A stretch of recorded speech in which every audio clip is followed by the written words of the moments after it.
दोस्तों नमस्कार। दिल्ली के मुख्यमंत्री अरविंद केजरीवाल ने आज एक बड़ा धमाका किया। उन्होंने अपने इस्तीफे का ऐलान कर दिया है और उसके लिए तारीख भी मुकर्रर कर दी है।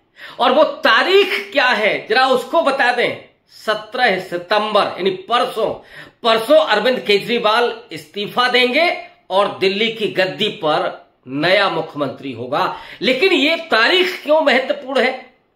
केजरीवाल तो ये भी कर सकते थे कि वो जेल से आने के बाद परसों ही ऐलान कर देते इस्तीफे का, लेकिन आज ऐलान किया और इस्तीफा परसों देंगे। और परसों क्या है? परसों दरअसल नरेंद्र मोदी का 74वां जन्मदिन होगा। बाट लगाने वाले हैं मोदी जी के ब्रांड की। नरेंद्र मोदी की पूरी ब्रांडिंग, पूरी राजनीति गोदी मीडिया के जरिए यहां तक पहुंची है। ऑब्वियस है कि परसों के लिए बहुत सारे कार्यक्रम तय हो गए होंगे, लेकिन परसों अरविंद केजरीवाल इस्तीफा देंगे और नए सीएम का ऐलान होगा। वो भी मीडिया की बड़ी सुर्खी बनेगा, बड़ी हेडलाइन बनेगी। और एक तरह से नरेंद्र मोदी से हेडलाइन मैनेजमेंट जो नरेंद्र मोदी करते आ रहे थे वो छीनने जा रहे हैं अरविंद केजरीवाल। वैसे भी अरविंद केजरीवाल को नरेंद्र मोदी का हमरूप माना जाता है। कई बार तो लोग यहां तक कहते हैं कि अगर मोदी को कोई मोदी की भाषा और शैली में जवाब दे सकता है तो वो सिर्फ अरविंद केजरीवाल है। कुछ लोग तो ये भी मानते हैं कि अरविंद केजरीवाल 19 नहीं है मोदी से, बल्कि 21 है। मीडिया का इस्तेमाल हो या फिर हिंदुत्व की चाल हो, सब नरेंद्र मोदी के सामने बड़ा अगर कोई खेलने वाला है तो वो सिर्फ और सिर्फ अरविंद केजरीवाल है। लेकिन दोस्तों चर्चा इस पर मैं करने जा रहा हूं कि कैसे नरेंद्र मोदी की ब्रांड को ध्वस्त करने के लिए अरविंद केजरीवाल अब सामने आ चुके हैं। वो जब परसों ऐलान करेंगे और फिर जब नया मुख्यमंत्री होगा तो वो कौन होगा, और अरविंद केजरीवाल ने ये ऐलान आज क्यों किया है, इसके पीछे की क्या रणनीति है, इसका भी खुलासा करूंगा।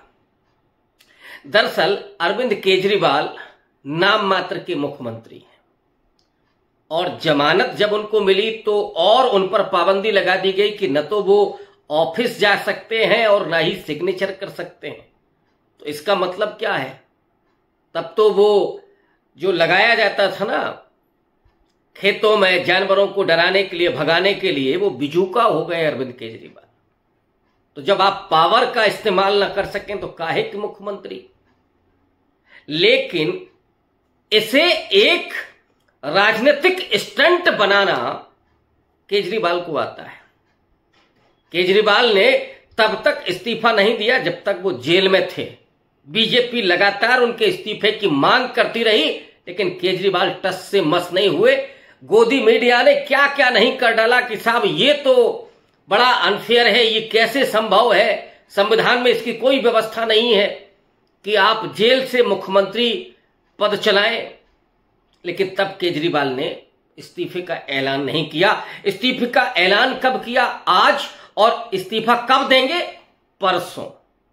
अब दो बड़े सवाल यहां पर हैं कि ये ऐलान उन्होंने क्यों किया। दरअसल अरविंद केजरीवाल ये जानते हैं कि अगर वो इस छवि के साथ चुनाव मैदान में जाते हैं तो उनका नुकसान होगा। भारतीय जनता पार्टी उन पर लगे हुए करप्शन के आरोपों को भुनाना चाहेगी। शराब नीति जो घोटाला है उसमें ईडी ने, फिर सीबीआई ने गिरफ्तार किया था और 156 दिन की तिहाड़ जेल की यात्रा के बाद अरविंद केजरीवाल लौटे हैं। ये बीजेपी भुनाना चाहेगी। लेकिन केजरीवाल ने आज ही बीजेपी के मंसूबों पर पानी फेर दिया, ये कह करके कि वो इस्तीफा देने जा रहे हैं और तब तक वो अब कुर्सी पर नहीं बैठेंगे जब तक जनता दोबारा उन्हें चुन करके नहीं बिठाएगी, जब तक जनता उन्हें ये नहीं मानेगी कि वो करप्ट हैं या नहीं है। मनीष सिसोदिया भी नहीं बैठेंगे, ये भी उन्होंने कह दिया। यानी कोर्ट को छोड़ दीजिए, ईडी सीबीआई को छोड़ दीजिए, अरविंद केजरीवाल इतना तेज राजनीति करते हैं कि वो जनता के लिए कह रहे हैं कि जनता उन्हें क्लीन चिट देगी, जनता मानेगी उन्हें कि वो भ्रष्टाचारी हैं या नहीं है, और चुन करके आते हैं, इसका मतलब है कि केजरीवाल भ्रष्टाचारी नहीं है। जनता की अदालत में केजरीवाल जाना चाहते हैं, ये कितना शातिराना कदम है। इसीलिए लोग कहते हैं कि नरेंद्र मोदी की अगर कोई बाट लगा सकता है नैरेटिव के स्तर पर, एजेंडा के स्तर पर या पॉलिटिक्स करने की स्टाइल में, तो वो सिर्फ अरविंद केजरीवाल है। राहुल गांधी तो बेचारे बहुत ईमानदार नैतिक व्यक्ति हैं, सज्जन हैं, पढ़े लिखे हैं, बौद्धिक हैं, उन्हें ये कूटनीति नहीं आती, ये अरविंद केजरीवाल को आती है। तो अरविंद केजरीवाल पहली बार तो ये इसलिए वो परसों इस्तीफा देंगे क्योंकि मोदी जी के जन्मदिन की बाट लगानी है, और इस्तीफा देते हुए वो जो कह रहे हैं कि जनता की अदालत से वो अब घोषित होंगे कि वो भ्रष्टाचारी हैं कि नहीं है। तीसरी बात, अरविंद केजरीवाल इस बात को समझ रहे हैं कि उनके मुख्यमंत्री रहने का अब कोई खास मतलब है नहीं।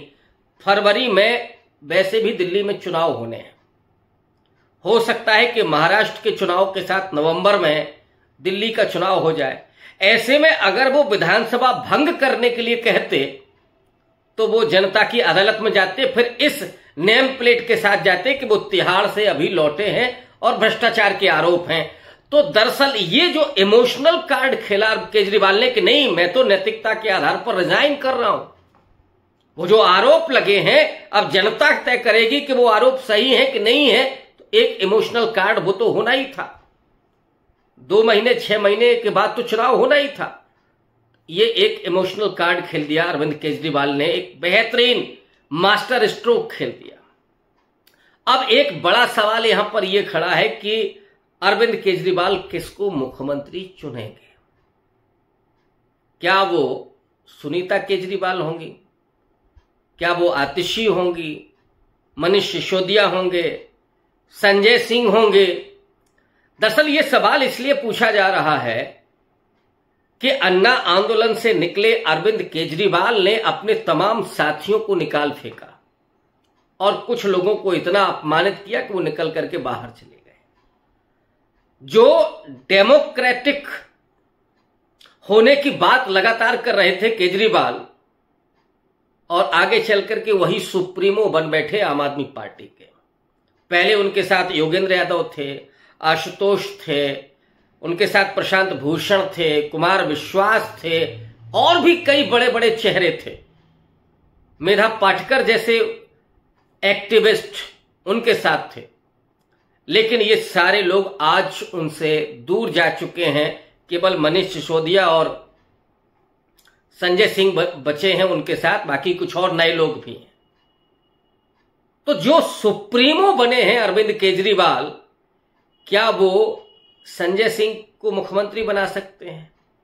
क्या वो आतिशी को मुख्यमंत्री बना सकते हैं, या राबड़ी देवी की तरह सुनीता केजरीवाल को मुख्यमंत्री बनाने जा रहे हैं?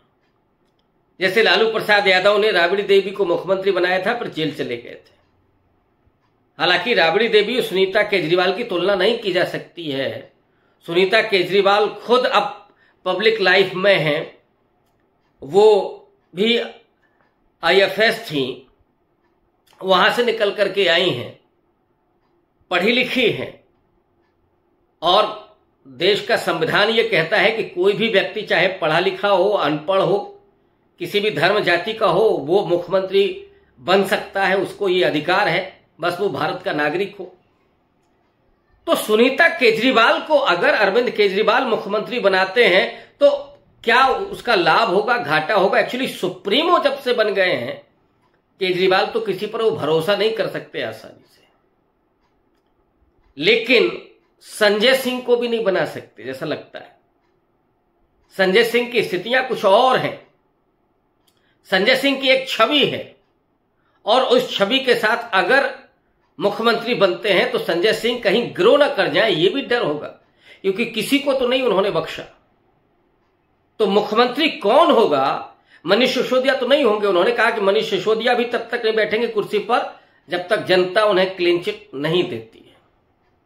ये जो खेल है, उस खेल में मोदी की राजनीति पूरी तरीके से फंस चुकी है। लेकिन एक इसका दूसरा पहलू भी है। दूसरा पहलू यह है कि केजरीवाल के आते ही मीडिया की सुर्खियों से राहुल गांधी गायब होने लगे। हालांकि सोशल मीडिया पर हैं अभी राहुल गांधी, यूट्यूब पर हैं अभी राहुल गांधी। जब से अमेरिका से लौटे हैं अभी कोई बड़ी खबर राहुल गांधी से जुड़ी हुई नहीं आई है। लेकिन अरविंद केजरीवाल का जेल से आना और फिर लगातार जो वो मंदिरों के दर्शन कर रहे हैं वो खबर बनना और आज इस्तीफे की खबर बनना, ये एक डाउट भी पैदा करता है कि इंडिया अलायंस जो है वो इंडिया अलायंस ही कहीं खटाई में ना पड़ जाए। हरियाणा में अभी चुनाव है और आम आदमी पार्टी वहां अलग चुनाव लड़ रही है और ये किस पर असर डालेगी? क्या बीजेपी को फायदा पहुंचाएगी, कांग्रेस को नुकसान करेगी, या आम आदमी पार्टी वहां पे कुछ सीटें जीत सकती है, इसलिए चुनाव मैदान में जा रही है। पिछला अगर रिकॉर्ड देखें तो आम आदमी पार्टी वहां कोई खास जनाधार नहीं रखती है। तो ऐसे में सवाल यही उठ रहे हैं कि कहीं इंडिया अलायंस पर भी तो कोई फर्क नहीं पड़ने जा रहा। भारत की राजनीति में ममता बनर्जी और अरविंद केजरीवाल एक दोनों बड़े व्यक्तित्व हैं।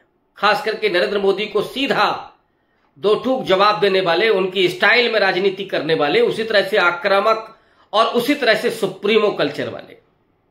हालांकि इस देश में के डीएनए में ही ये है कि सुप्रीमो कल्चर ही चल पा रहा है। तो हरियाणा में क्या वो डेंट करेंगे कांग्रेस पार्टी को, और आने वाले राज्यों में भी, महाराष्ट्र में भी, क्योंकि उनका इरादा है कि महाराष्ट्र का जब चुनाव हो तो दिल्ली का भी चुनाव हो। जब महाराष्ट्र में चुनाव होगा तो उस समय क्या वो, जब दिल्ली में मांग होगी कांग्रेस पार्टी की कि यहां पर गठबंधन हो, तो महाराष्ट्र में भी वो गठबंधन चाहेंगे। ऐसे में इंडिया अलायंस के बीच खींचतान होगी और उस खींचतान का फायदा बीजेपी को मिल सकता है। लेकिन केजरीवाल की जो अपनी पॉलिटिक्स है वो किसी की परवाह नहीं करते हैं। केजरीवाल हिंदुत्व का कार्ड भी उतनी ही बारीकी से खेलते हैं, उतने ही शातिराना अंदाज में खेलते हैं। गुजरात का चुनाव याद कीजिए, गुजरात में उन्होंने कांग्रेस पार्टी का कितना लंबा नुकसान किया और हिंदुत्व के मोर्चे पर उन्होंने नरेंद्र मोदी की हालत खराब कर दी जब उन्होंने ये डिमांड कर ली। हालांकि वो गैर संवैधानिक डिमांड थी कि नोट पर लक्ष्मी और गणेश का फोटो होना चाहिए। मोदी जी बैकफुट पर चले गए। तो सॉफ्ट हिंदुत्व का एक बेहतरीन स्ट्रोक खेलते हैं। हालांकि यह भी कहना जरूरी है कि अरविंद केजरीवाल कभी सांप्रदायिकता की राजनीति नहीं करते, मुसलमानों के खिलाफ नफरत और विभाजन की राजनीति नहीं करते।